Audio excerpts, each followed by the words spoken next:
I'm on the move, I'm going up. I'm a man on a mission with no mission, and I'm looking for love. Oh, I'm just looking for love. It's gotta be against the law to look this damn good. So baby, I feel real good, and I wish I would. Watch out.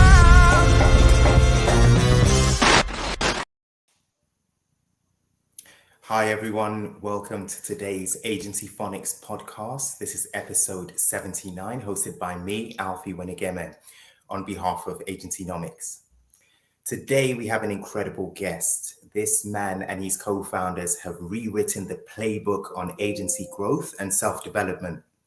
I know this because I've had the pleasure of working with him and witnessing his capabilities firsthand. If you're an agency owner or agency leader looking to grow your agency or venture into international markets, or maybe you're just starting your journey as an agency owner, this is the episode for you. Before we get into it, I'd like to do a couple thank yous. I'd like to thank our sponsor, Santé Group. Their support helps us host these podcasts, and it keeps the Agencynomics community free to access for independent agency owners. Santé Group is the best we've seen at helping independent agencies find the right benefits and well-being cover for their staff. You can find Paul Nugent or David Booth in the community. Just drop them a message and see what they can do for you. I'd also like to thank Cactus, who continuously support the Agencynomics community and produce these Agencyphonics podcasts. Now let me introduce today's guest. Joe Walton is the co-founder and managing partner of the B2B comms agency Fight or Flight. It was founded in 2020, and the agency now employs 40 staff across its offices in London and New York. And it represents some brands, big brands, B2B brands, including LinkedIn, Expedia, Nokia, and Salesforce. In 2020, the 2020 Sabre Awards named Fight or Flight the fastest growing agency in EMEA, and it is the biggest and first agency born in the 2020s to reach the PR Week's 150 ranking. Prior to launching Fight or Flight, Joe, alongside his co-founders David and Charlie, worked at Shandwick. Joe was the managing director of Shandwick's 40-person B2B and technology practice. They ran comms programs for blue chips, including IBM, Capgemini, BAE Systems, Honeywell, to mention a few. Joe, I'd like to say welcome and thank you so much for being here. Alfie, pleasure to be here. I've been very much looking forward to having this conversation, mate. So yeah, it's going to be a good one. Absolutely. Likewise. So Joe, I've worked with so many founders over the years, and I think one thing that I haven't really experienced, or I can't say I've had the pleasure of experiencing, is the journey that agency founders go through. So normally when I meet an agency founder, they are the finished product. So they've done all the big things and they're now running this successful agency and it's all good. But with you, I've had the privilege of working with you and kind of seeing, like I say, your capabilities and the progress you've made over time. So if you don't mind, would you please tell us what your journey has been through the years, starting from working for the big agency Shandwick to leaving and starting your own agency, and just how that's been for you? Yeah, of course. Yeah. So look, we started. So my first proper job was Shandwick in their technology practice. Moved down to London, and that was March 2007.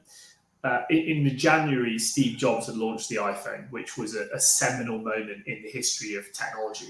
And tech was just starting to get interesting, right? For a long time, it'd been quite dull. It'd been bits and bytes and speeds and feeds, but it started to become something that really, was important and ingrained in increasingly every single business. So it was a great time to go into the tech. space. It was arguably a terrible time to start in PR though, Alfie, because there'd just been a financial crisis, or there was a financial crisis quite quickly after I joined, which means all those sort of boozy lunches that I was promised, from a career in PR, never really actually materialised. So that was a bit of a The shame. real fun stuff. Yeah, all the fun stuff. I heard great stories about it, but I never experienced it myself. So I was at Weber for 13 years. Charlie knows I'm going to say this because I say it every time, but I beat him by 6 weeks. He joined 6 weeks after I did. And the two of us were great friends. We were so close, actually, that at one point we got separated and we weren't allowed to sit next to each other in the office. We were so disruptive. But we spent 13 years there together. Dave joined, I think, about 3 years in. I think he did 10 years working in our team as well. And it was amazing. Look, you and I both had an amazing experience at Weber. You learn so much. You get to meet an incredible network of people, work on some of the biggest clients in the world. I think the network was the big thing for us, and we'll talk about that later. I think it gave us a huge advantage when we came out. So many of our former Weber colleagues were going off and they were, running comms for big companies or whatever. So I was running the tech practice in my last 4 years. I took it over, and I thought, right, I've been waiting to get my hands on this for a long time. I'm going to turn this thing around. It's going to be like a rocket ship, and I could not have been more wrong. Right, the first 2 years were 2 years of abject failure. I took a slightly failing practice and made it an exceptionally terrible failing practice, and so. But you know what? It was a great experience because it was someone else's money. It was someone else's risk, and I think I was able to learn a lot of lessons about what works and what doesn't when it comes to running a business. And it was almost exactly 2 years in. I just lost my patience. I was like, listen, this isn't working. We have to make some fairly substantial changes to how we work. One of those things was really slimming down the management group and having a much smaller, much more agile team. That was Dave Woodward, our other founder, Charlie, myself, and Laura Tapper, who is still at Weber. She's running, her career has gone stratospheric. She's running corporate and B2B at Weber Shandwick. And we were a fantastic management team. It was much quicker. We could make decisions much faster. And we had 2 years of the opposite, right? We suddenly went double-digit growth, 2 years on the bounce. We won 13 pitches in a row, and some big brands as well: Experian, DocuSign, Trustly, IBM. We had this famous Good Friday day where we won 3 pitches. We found out about 3 pitches on the same day and went out, and we all got absolutely lashed. And I remember Rachel was very upset about my credit card bill the next day, but it was totally worth it.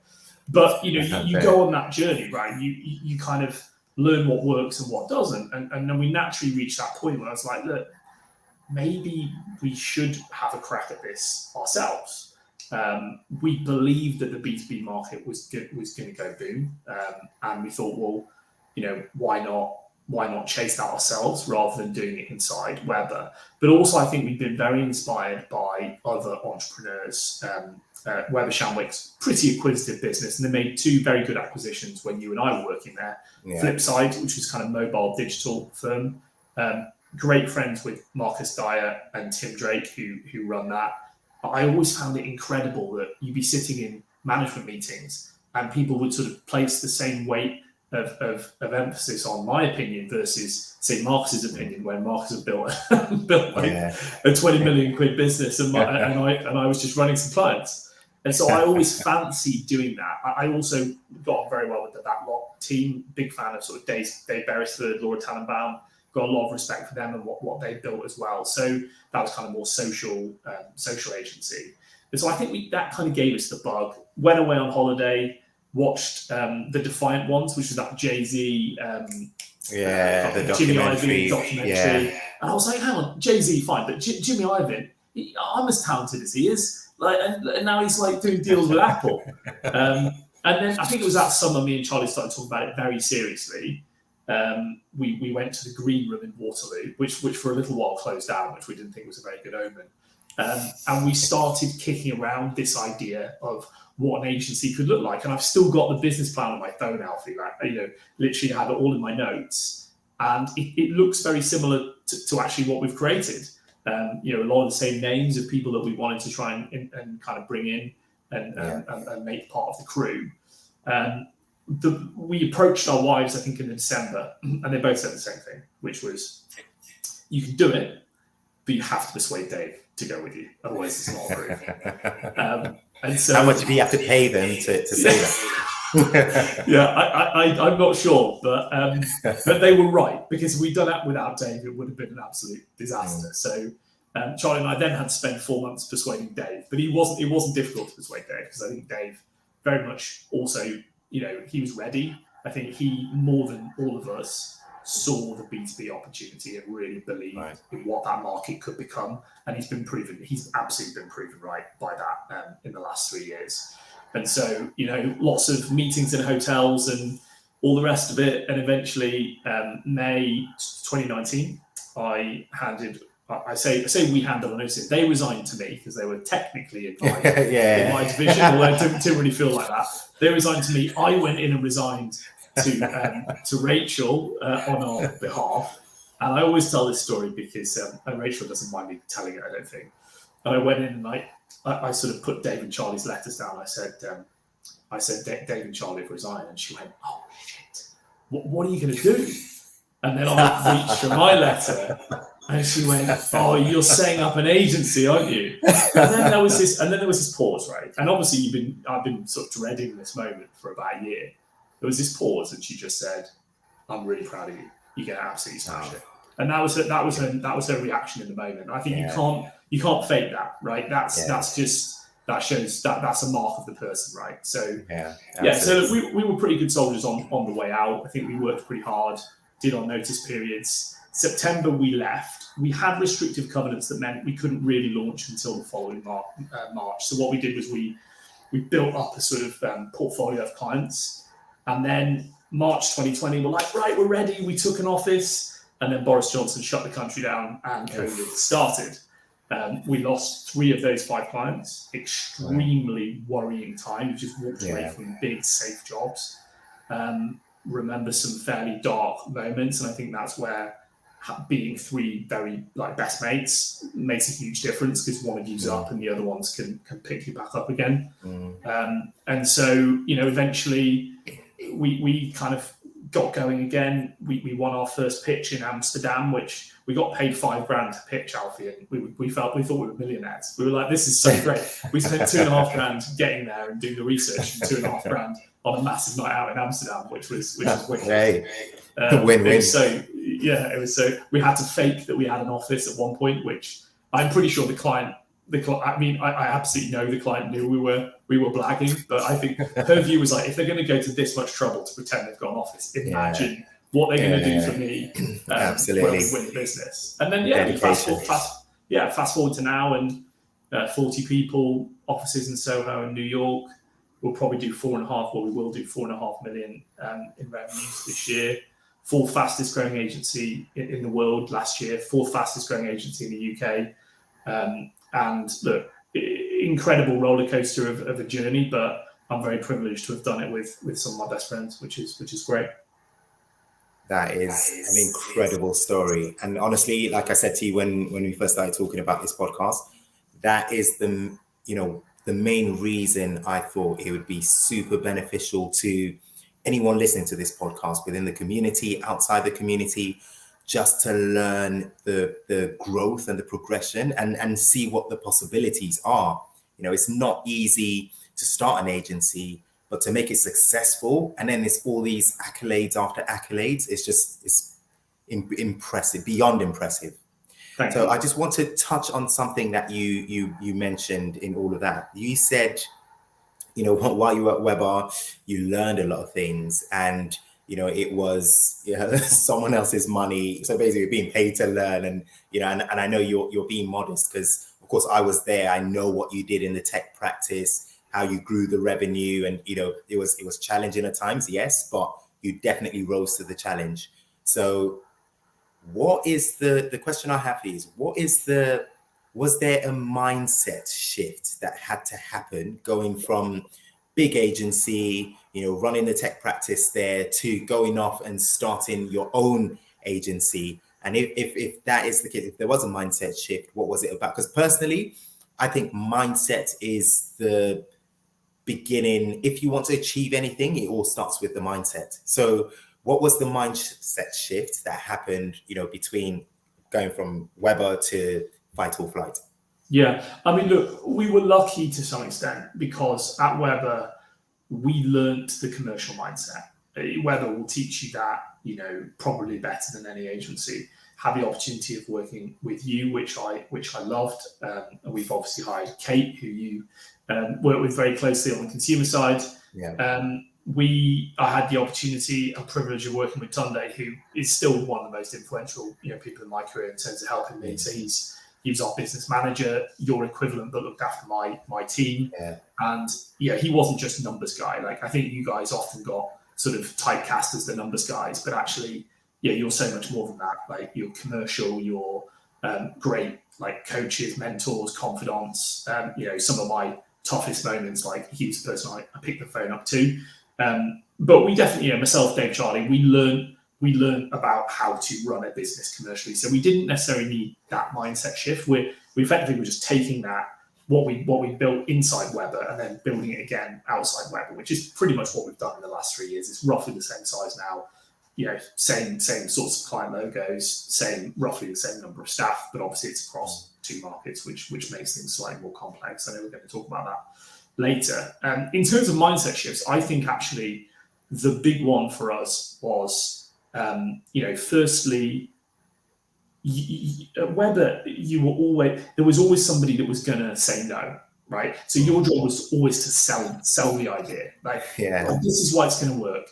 We need to hire these 5 people. We need to diversify. And there was always someone at the end of it who was going to say no. Sometimes they said yes. If you got through every layer of approval, you would get a yes at the end. Yeah. But when you run your own business, you have to be both things, right? Yeah. You can't just be relentlessly pushing and asking for things. You also have to be the one that says, but is this right? And I think that's where the 3 of us and our personal dynamic has been absolutely critical as we've learned that mindset. Right. Charlie is very, he's a tough negotiator, right? He's an incredible operator. He's very smart with the cash in the business. And, I am the spender. I'm like, let's get more people, more marketing. And so that creative tension has been so important because there are so many things we'd have spent money on that we didn't need. But also, if I didn't push, there are certain risks we wouldn't have taken that we should have done. And Dave has been an honest broker in the middle, right? No one really knows which way Dave's going to go. So he's kind of like, he's often the swing. The deciding vote. Yeah, and I think as we've grown and got more confident, we're now all playing each other's roles, which has been very interesting, right? So Charlie is often the one now who's got an idea and wants to spend 50 grand on something and is pushing it. And I'm the one going, whoa. So I think in a way, it helped us in the first few years, but now we're much more comfortable in ourselves and we've got a lot more experience of running our own business, and that's helped a lot. The other thing I would say, and I think this is important, is that people often say to me, "Oh, you run your own." I'll say, "Oh, how are things going?" These are people who are working for agencies, and they're like, "Oh, yeah, it's fine. I'm really worried about this." But listen to me prattling on. It must be so hard for you because you're running your own agency. What are all the things you're worrying about? To which my answer is always, I worry about exactly the same things that you can worry about, but I've probably got more control than you do over how we fix them. Right? I'm worried about my clients. Are they happy? Are they going to keep paying their bills? Is the work good enough? Are the relationships strong and deep enough? I worry about my team. Are my team happy? Are they driven? Are they focused? Are they performing at the best of their ability? It's exactly the same thing I worried about when I was running the tech practice. Exactly the same thing. But this time I've got more levers to change and adapt that. Yeah. That's good. That's nice to know, because I think in my I would say I've seen, so when we were at Weber, you talked about a lot of people, going off and starting up their own agencies. And really that was what prompted me to go off and start up a consultancy to help those small to medium-sized agencies with their financing and commercialities and helping them grow. And I saw that thing you're talking about there, where when those people worked for big agencies like the Weber Shandwicks, it was always like, okay, yeah, you know, let's spend here, without giving it too much thought. I think it was because, again, there's that whole thinking of, well, you know, it's not really my money. Yes, I want to grow the practice. Yes, I want it, but the risk isn't really on me.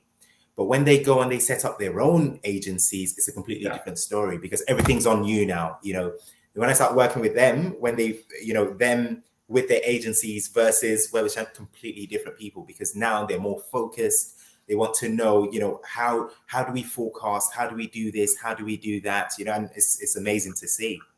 Yeah. But I want to kind of go. So we talked about the mindset thing, and then I think one other thing I see, you know, while working with founders of small to medium-sized agencies, is a limiting belief that some tend to have, and I think the ones who leave bigger agencies to start their own agencies, less so, but the ones who kind of just start agencies, they've got this limiting belief. And by that, I mean, they tend to, especially when it comes to client acquisition and pricing, they tend to think, because they're so small, they're not well known, they don't have, you know, this big brand name, they can only go for, you know, certain types of clients. So small clients, you know, that will pay them little to no money.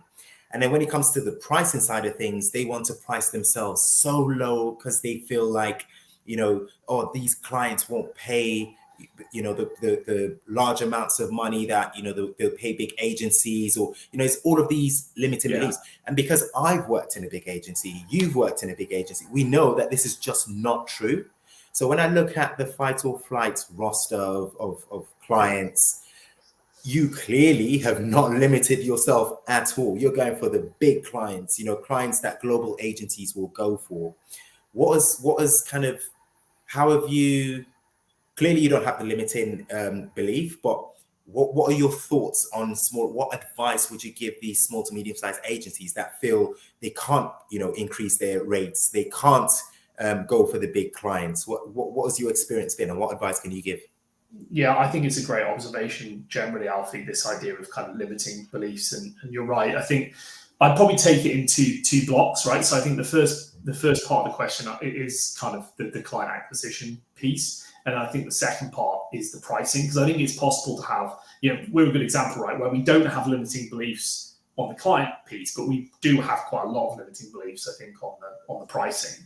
Yeah. On the client side, my advice is that, you know, obviously we were lucky. We'd worked on IBM, Microsoft, SAP, Ericsson. We knew how to run pan-regional and international comms programs for tech and B2B companies. We knew how to do it.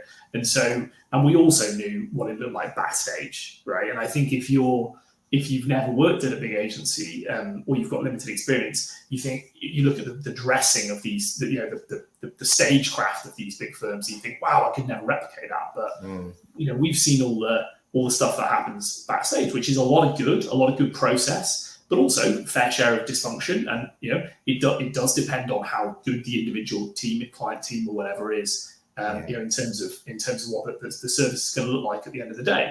And so, you know, we learned a lot of best practice from Weber, but we also learned that, you know, it's possible to replicate that outside of the network.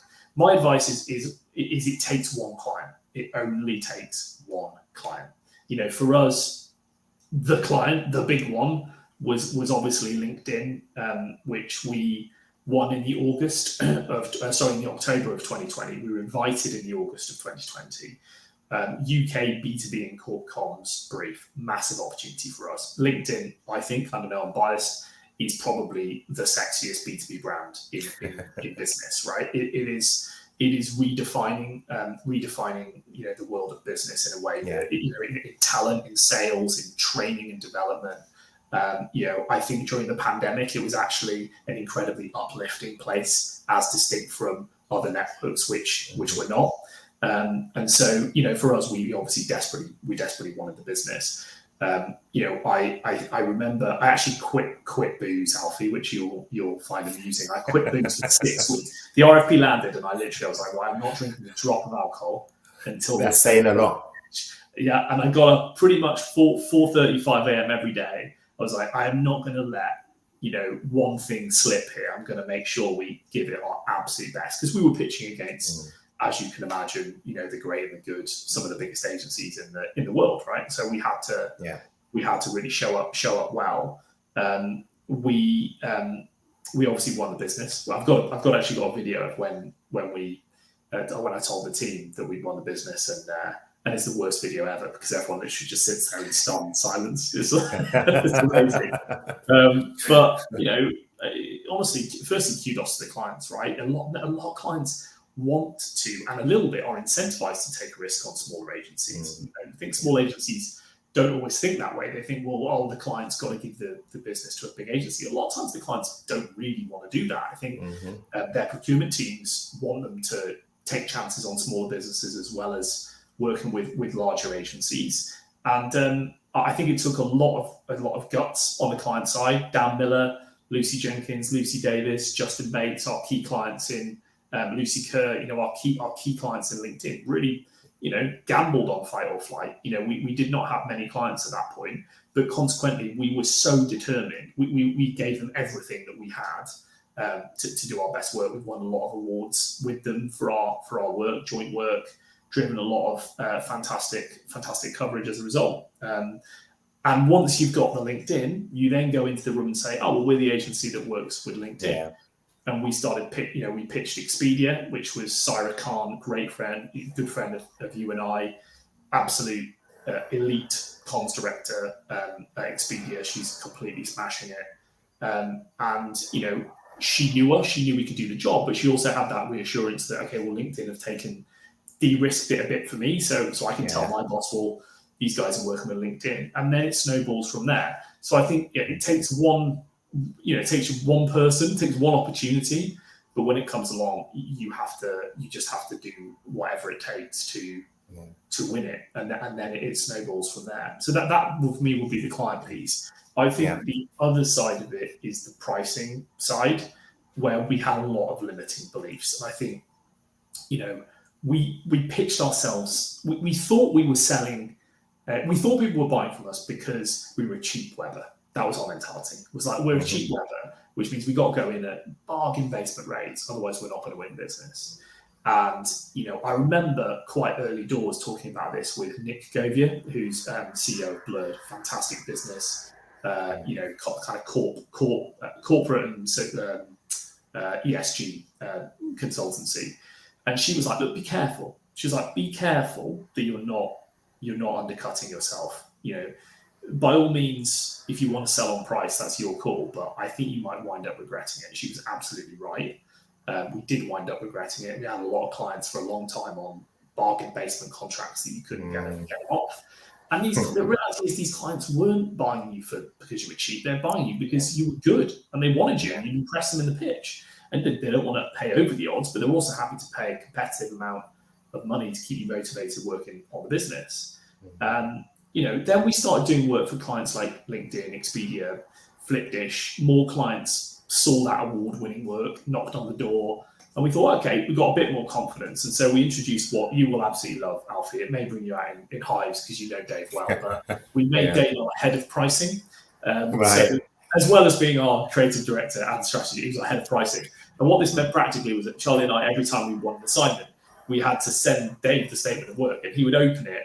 And he would just come back and he'd just basically add an extra zero onto it and say, right, it's a good client. Nice. Yeah, nice. But even with the extra zero, we weren't charging enough because we had this mentality of but it's worth that. You do the hours, and we'll talk about rate cards later. You do that work, and you're like, this is a 20 grand job, but I can't charge the client 20 grand. Yeah. And so it took us a while to get through that. And I think, for me, the moment where we cracked it, if you can crack it, was when we started working on the rate card. And I know you were a big exponent of this. So once I've done my spiel, please do offer some extra thoughts on it. But you were always a big rate card guy at Weber, especially about but why are your fees what they are? Why is that your hourly rate?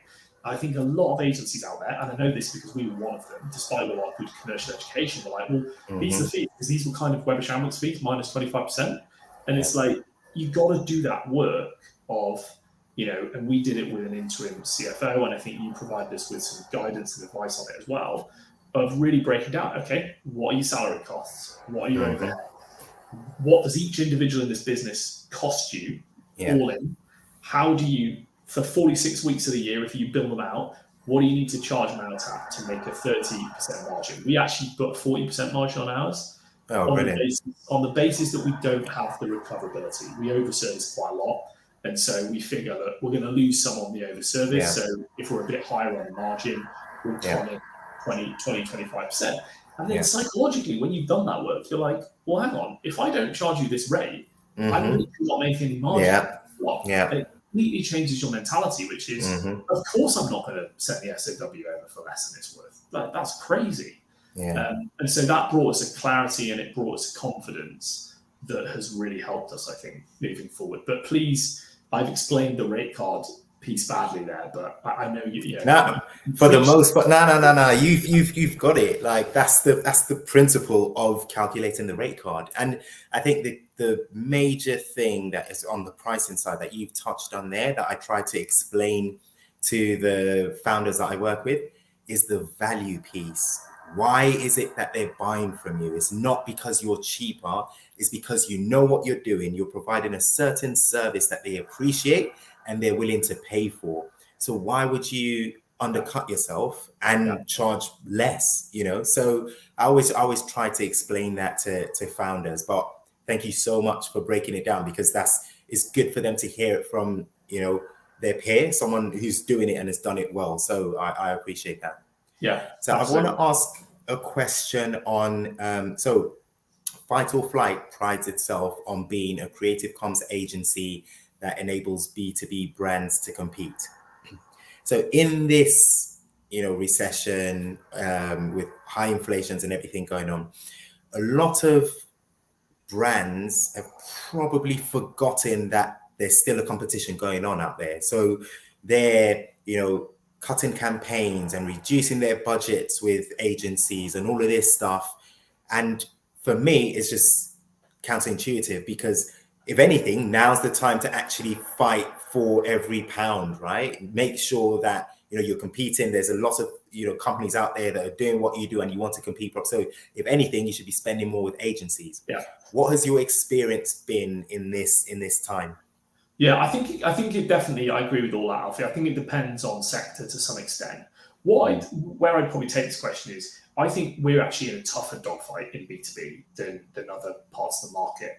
And the reason for that is that, for a lot of consumer brands get that they have to spend money on marketing to be successful. If you're selling a chocolate bar or a car or ice cream or booze or whatever it is, your brand is 50 to 60% of the actual product, right? And so often marketing is the hero organization in a consumer company. My wife is the CMO. I actually am not entirely sure of her job title anymore. I should be. She's on the operating board of Costa Coffee, right? She was the former CMO of John Lewis. She is somebody who completely, in her organization, everybody gets why brand is important. John Lewis done these Christmas ads for years. Everybody in John Lewis understands why you've got to spend money on marketing. Same with Costa. I think for us in B2B, though, it's not always the case. It's different in B2B, because a lot of times marketing is not a hero organization. It's sales. It's sometimes, very often, it's engineering, are the organizations that are the kind of hero organizations. Especially in tech, it's the engineering guys. And so what you then get is a situation where you have very smart marketers who are very ambitious about getting things done, but they've got to overcome a sort of inertia or a kind of apathy in the business about, well, yeah, people buy our software because it's the best software, not because we have some cushy, some fluffy brand or whatever. Of course, if you break that argument down, you realize how poor an argument it is, right? There are several ways you can break it down. One of them is roughly only 10%, 5 to 10% of people in B2B are in market at any given moment. And so how are you building an affinity and a brand with the other 95% who are not in market yet? Well, you can't use performance tactics for that. You have to use that above the funnel channels like PR, like social and other things as well. Another way you can break it down is that if you have a brand, the research shows, and LinkedIn's done some excellent research on this, that the data will show you that if you are spending money on brand as a B2B company, you have more price elasticity. You can charge more than your competitors. You have better talent retention. You have better long-term sales growth. Your multiple in 10 years looks much better than if you stick a bunch of money on performance to help the sales guys for the next quarter. This is a battle that we're all trying to fight in B2B, and it is tough because it's very entrenched in the guts of the B2B sector and where power and hegemony sits in these businesses. I think this is where we've won a lot of awards, and I think you look at the true heroes of those awards, I would say are the clients that have battled really hard to get work made. Steve Davis, want to give him a shout out. He's the CMO of Roland. Some of our best work, 50 Shades of Ginger, Dress Release, we won a ton of awards for. And Steve is the one that has to go into bat, defend the work. Instead of spending money on a random trade show somewhere, he spends money on this stuff. And a lot of people in the business that don't always agree with that. And gradually they're seeing the value and they're seeing the benefits of the business. But, Steve was very much the first person through the wall. Claire Sweeney at Flipdish, very similar, very supportive of us to take quite an aggressive line against the aggregators. Kim Albright at Medius, accounts payable software company, knows she's got to be bold and brave to get the attention of the CFOs. That's made a huge difference to their business as well. So for me, there's a lot. People often say, people often abbreviate our mission. They say, Final Flight says B2B is boring and let's make it more interesting. That sort of belies all the complexity that exists. And I know if Dave were here, he would say there is a ton of clients that want to do the work, know that why the work's important, and are desperate to bring in agencies to do the work, but they are fighting against some quite tough internal barriers to do that. But we're excited to be on that journey. We're excited to be taking clients into this new space. And we're very confident if we'll do that, then the sector will continue to grow, the budgets will continue to grow. Cannes Lion has just launched its first, I think it was last year, its first B2B Cannes Lion. So they're starting to recognize it as an up and coming sector. We want to be part of that journey. We want to be pushing it. Nice. I mean, clearly you're doing the right thing. The proof is in the pudding. The numbers you threw out there, that's clearly a sign that you're doing something right.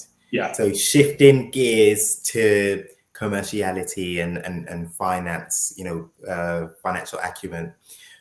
How important is it for an agency's team, especially the leadership team, to have that commercial acumen? Because you just mentioned a while ago how, David and Charlie kind of look at the scopes, they look at the pricing, because they understand that principle that, you have to have margins. If you want to have good cash flow, you have to make sure that you're making a profit, right? And you have to make sure if you want to pay your overheads, you're bringing, top revenue in and all of that stuff. So how important do you think it is for agencies to have that strong commercial acumen? I think it's so important. And I think if you don't instinctively have it, you have to buy it in, either through consultancy like yourself or hiring somebody or whatever. But, I look at the class of 2022, which, these agencies, I think about 50 odd agencies were launched in 2020. And I look at the ones that have been the most successful, and they are the ones, as in terms of revenue growth, I think they're the ones where you look at the founders and they're very smart commercial operators, as well as being passionate about the work. Mike Robert at Bowlspace, Daryl Sperry at Hard Numbers, Nick at Words and Pixels, some fantastic agencies where, they're doing great work for great clients and they're looking after their people, but they're also super commercial in how they think about their operations, and they've had exposure to that. Daryl's a good example of someone who was a new biz guy, right? He was a growth guy, so he's very acutely aware of of that sort of side of running an agency. I'd call out a couple of things here, Alfie. Before I do though, I think we need to talk about PAG, right? So PAG is a word that you and I sort of, it makes the hairs on the back of our neck stand up. But perhaps you'd like to define PAG so that I can then tell my PAG related story. All right, cool. So PAG, P-H-E, stands for persuasive agreement. So it is any form of document that you have to prove that the client is happy for you to go ahead with work, because we never advise anyone to start work until you have a signed contract, a signed scope of work, a purchase order, just so you know that the client is on board. Otherwise, you could run into problems, and the client can then say they no longer want to do the work. You're not working to any terms and conditions. So PAG is something we used to just ram down everyone's throat at Weber Shandwick then to make sure that they had PAG before they started any work.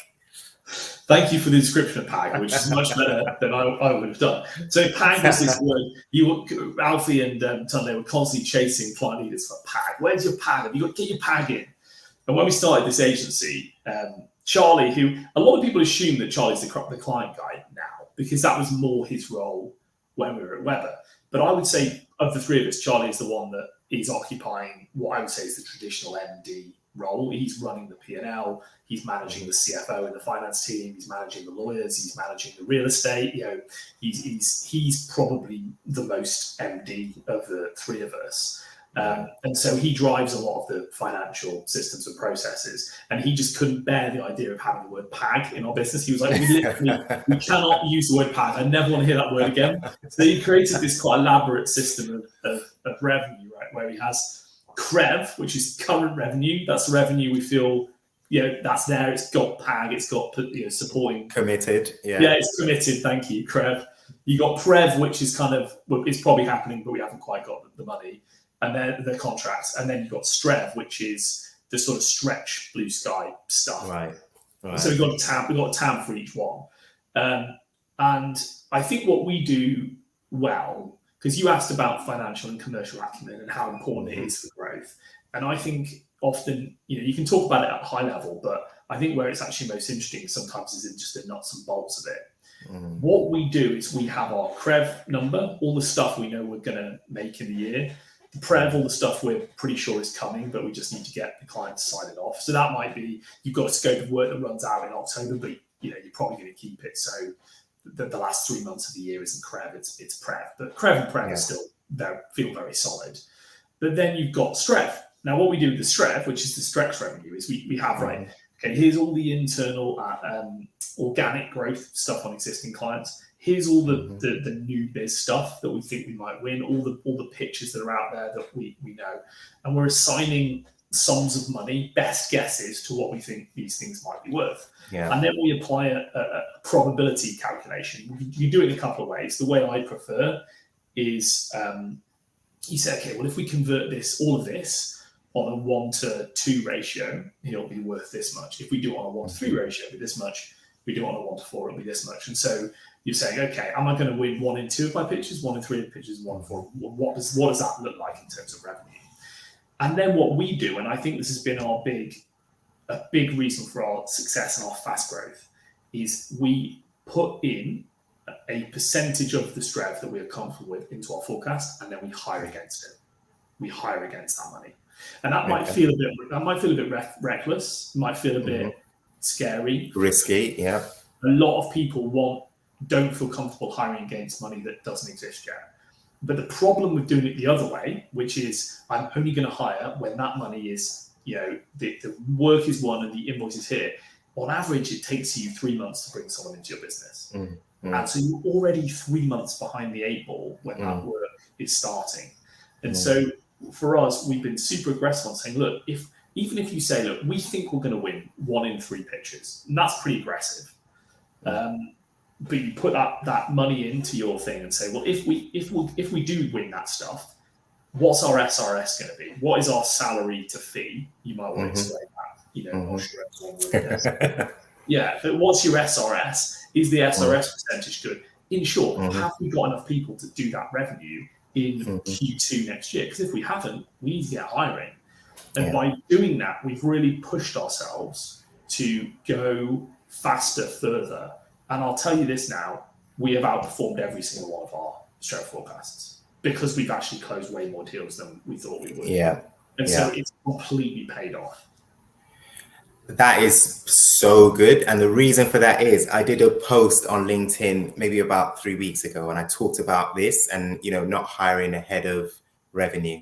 But what I said in that video, and I'll probably put this up at some point again, just to reiterate your point, is I said you use your forecast alongside your pipeline, which is, breaking it down is kind of what you're talking about with the stress. It's exactly the same. And then so as long as you can, I say, as long as you can identify the revenue, so you've got, certain level of confidence in what is coming in. So what you have and what is coming in, you can hire against that. So I'm really glad that you've confirmed that, that Absolutely. Principle there. So it's that pipeline plus forecast. Because if you're just doing it off forecast, you're just not going to be aggressive enough. But then the other piece of this, Charlie literally yesterday was like, oh, by the way, our forward plan for 2024 is done. Like, I've done it with the accountants. And he took me and Charlie through it, me and Dave through it. And everything is in there, right? Salaries, bonuses, budgets for all the key line items, like, your D&I, your marketing awards, all that stuff. It's all in there. And he's estimated how much we will need to close to hit a certain amount of profitability at the end of next year. It's a fantastic piece of work.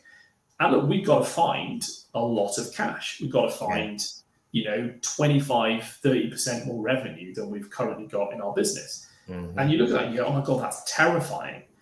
But what it helps you to do is say, well, okay, we say it's terrifying, but we've grown.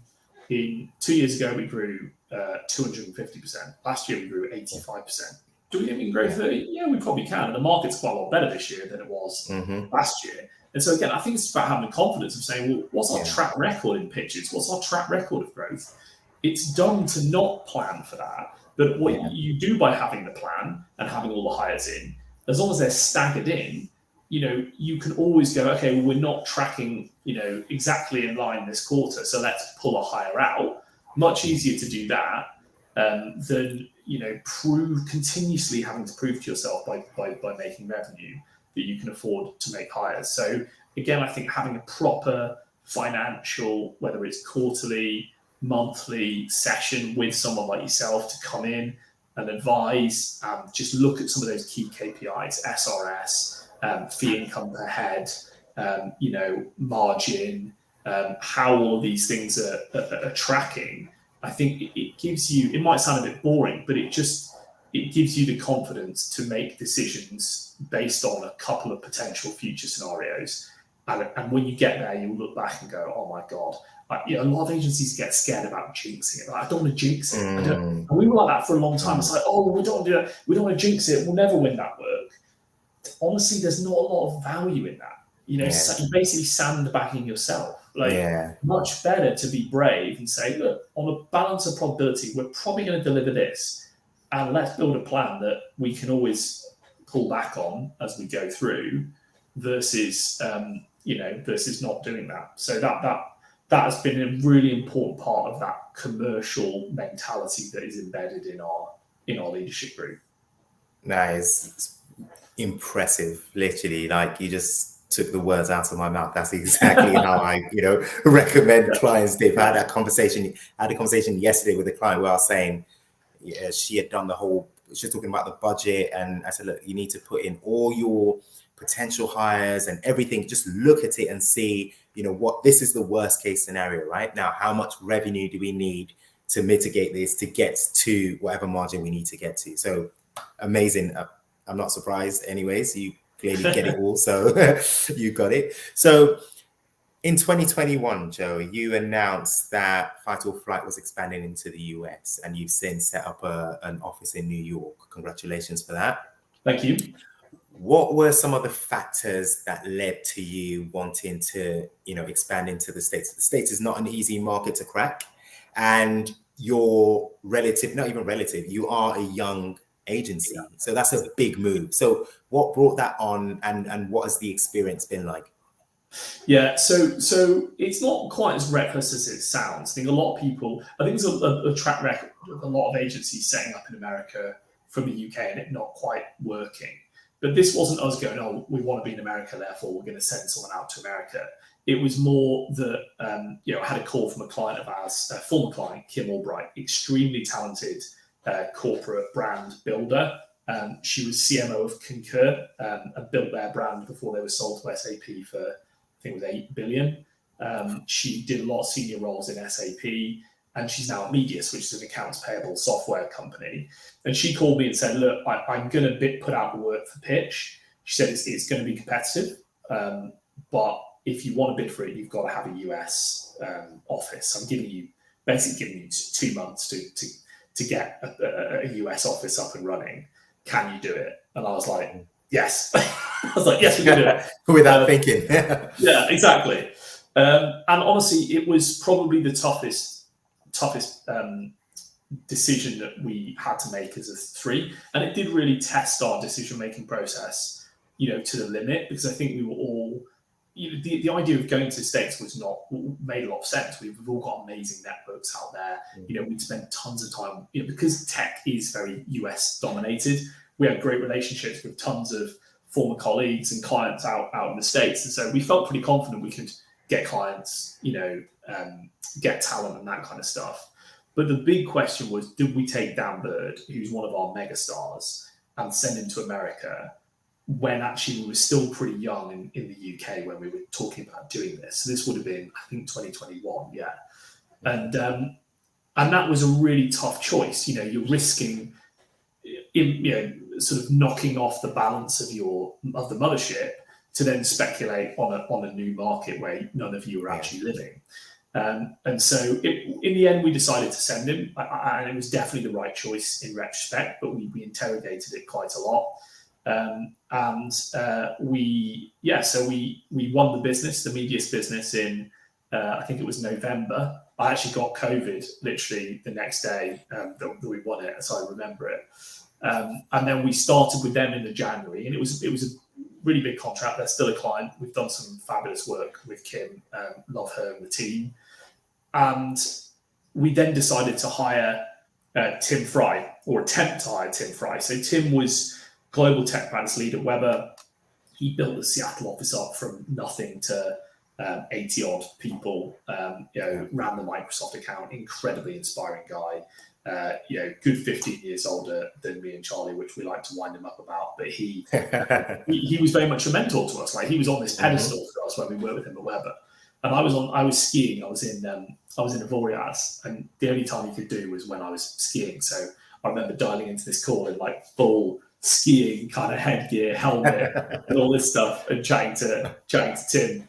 But he agreed to join us, and that, for us was obviously a real watershed moment, because it's a big investment to make, but Tim attracts people, he attracts clients. Him and Dan have won a ton of business out there. Lookout, big cybersecurity company, lots of work for Expedia out there, Roland, and tons of others. And so I think they'll do $1.5 million this year, which is wow.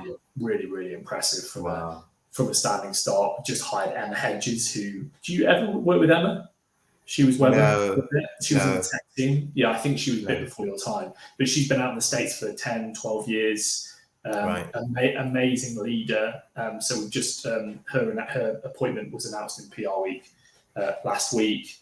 So we're feeling optimistic about it. Look, it, of course, could all come tumbling down, as everything can. But, we think we've got a good proposition. We've got some great clients. And, the nice thing for us is we can sit back and watch that. We don't necessarily have to sort of try and manage by remote control. We can give Tim and Dan and Emma the license to make their own decisions, and our job really is to just remove any obstacles that are in their way. Amazing. I mean, 2021 to 2023, and you're talking over $1 million in revenue. That is mind-blowing. Like, I work with some agencies that have been going for 10, 15 years. They haven't even cracked the 1 million mark, So it just goes to show, the level of work you've put in, the commitments, the commercial acumen, all of that stuff. And it is clearly paying off. Look, $1.5 million there. I think 3, we'll probably beat 3 in the UK, maybe 3.2 in the UK. I still feel like we've got quite big ceilings that we can grow into, which is really encouraging in those markets.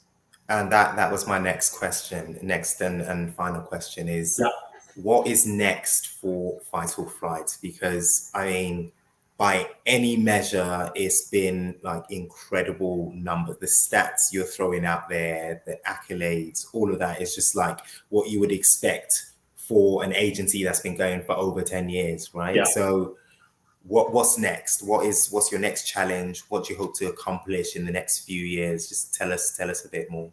Yeah, sure. I mean, I think we're blessed with an extremely talented leadership team. We really are. A couple of them we poached from Weber. I think Laura and Helen have just about forgiven me, but it's taken a couple of years.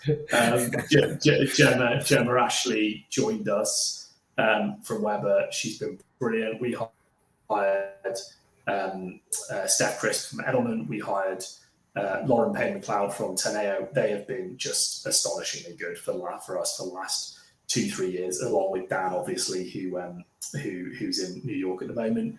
Having so much strength at that level is amazing. We've just brought in a broadcast expert, Jamie, who's already smashing it. Our broadcast coverage for clients is going through the roof.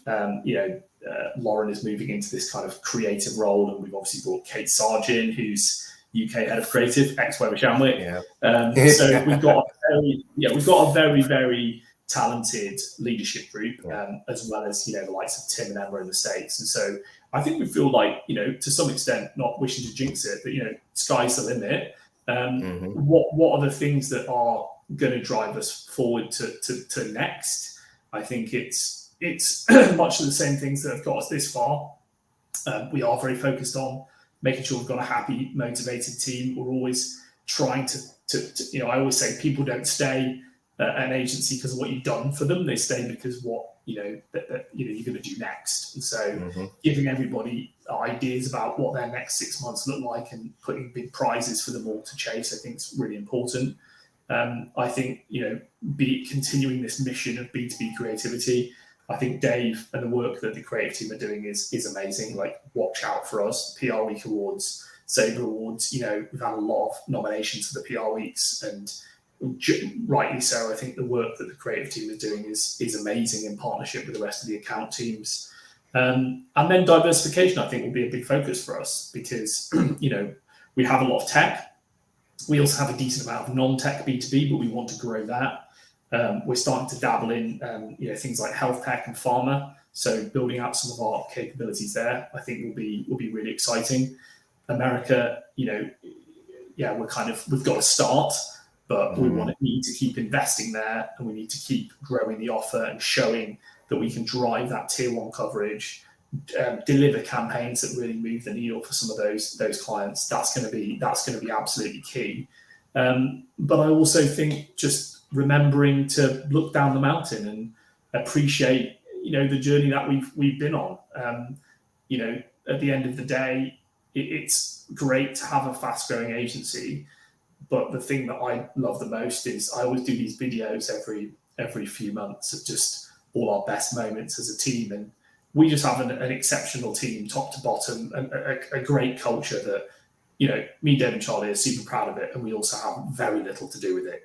Those guys have built it themselves, and we're just, we're delighted to have it. It's if I could describe the culture, I think it will be, we take the work very seriously. We take generating impact very seriously, but we don't take ourselves seriously at all. I think we're taking the whole team out to Lisbon in a couple of weeks' time for our kickoff. All 40 people coming over. Americans are coming over. So look, I think we're excited. We're optimistic. Also mindful that things change in agency land very quickly. You have to have all the right processes to guide you on the way. And so we're cautiously optimistic, excited, and just determined to enjoy the ride. It's a roller coaster, but it is fabulous. Yeah, one hell of a roller coaster for you guys, because you've done a lot of things. And what you say on the culture thing, you say the team has practically built it. You leaders have had nothing to do. I beg to differ, because as far as cultures go, it always starts from the top and then it trickles down. If you've got a terrible leader that's got a bad sense of culture, it trickles down. It doesn't matter what the team want or what they feel they can build. It starts with the leader. So I think it is in a very big part as a result of you guys. So I think Charlie's the nicest man in PR. I think everyone that knows Charlie would agree with that. And he's such a great guy. Dave just cares about everyone. He's so curious, like, because he doesn't say loads. He's more withdrawn. Like, people think he's a bit cold, but when you get to know him, you realise he's an extremely warm, kind guy. You know, I'm me. Like, you know, I sort of like kind of shuffle between. You know, being quite like aggressive and ambitious, but also, you know, I do have my moments where I'm a bit more softer.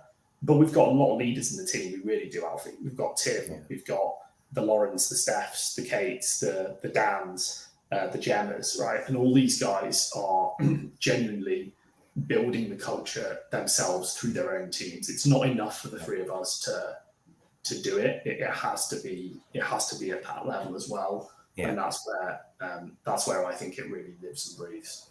Yeah. Joe, again, thank you so much. I appreciate all of your insights, great all of your conversation, advice, and I'm certain that the listeners, the founders, the owners of small to medium-sized agencies, independent agencies, have benefited massively from hearing this from you, someone who's done it and done it perfectly. So thank you. So to the listeners, just to remind you that the Agencynomics big event is in October 2023, and Joe and I will be on a panel there. So if you've enjoyed this podcast, get your ticket. We've only got a few left and hope to see you there. Thank you again, Joe. Have a great day.